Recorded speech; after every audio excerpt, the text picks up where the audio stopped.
আপনারা এটা জানেন তো যে অন্যের জন্য দোয়া করলে লাভ? আমরা অনেকে আছি যে অন্যের জন্য দোয়া করতে কিন্তু ভয় পাই। অন্যের জন্য কেন দোয়া করব? দোয়া করব নিজের জন্য। অন্যের জন্য কেন দোয়া করব অযথাই? আজকের ভিডিওতে আমি জানিয়ে দিব যে অন্যের জন্য দোয়া করলে কি উপকার হয় আর নিজের জন্য দোয়া করলে কি উপকার হয়। চলুন ভিডিওটা দেখে আসি। আপনারা এটা জানেন তো যে অন্যের জন্য দোয়া করলে লাভ? জানেন জানেন আপনি যদি এক ভাইয়ের জন্য দোয়া করেন যে আল্লাহ সে অসুস্থ, তুমি তাকে সুস্থ করে দাও, ফেরেশতারা বলতে থাকে আল্লাহ যিনি এই দোয়াটা করলেন তার কোনো অসুস্থতা থাকলে আগে তুমি তাকে সুস্থ করে দাও।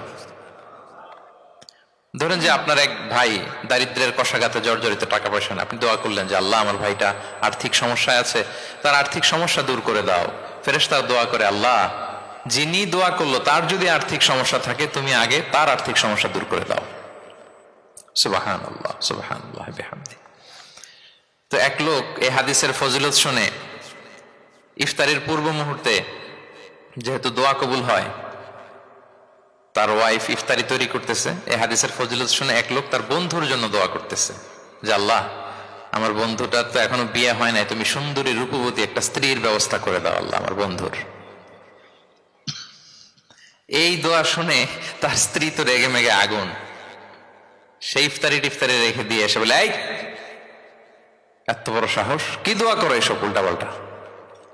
স্বামী বলে কি দোয়া উল্টা পাল্টা, কি দোয়া করলাম, আমি তোমার বন্ধুর জন্য দোয়া করছি যে আল্লাহ তারে তুমি রূপবতী সুন্দরী স্ত্রীর ব্যবস্থা করে দাও। তো ওয়াইফ বলে এই তুমি কি মনে করছো আমি হাদিসটা জানি না যে অন্যের জন্য ভালো কোনো দোয়া করলে আগে এটা নিজের জন্য কবুল হয়?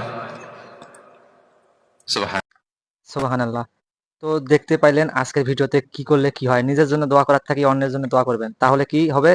অন্যের আগে তোমার উপকারটা হবে। ভিডিওটি ভালো লাগলে একটা লাইক দিয়ে দিবেন, চ্যানেলটিকে সাবস্ক্রাইব করে নেবেন। ভিডিওটি দেখার জন্য ধন্যবাদ।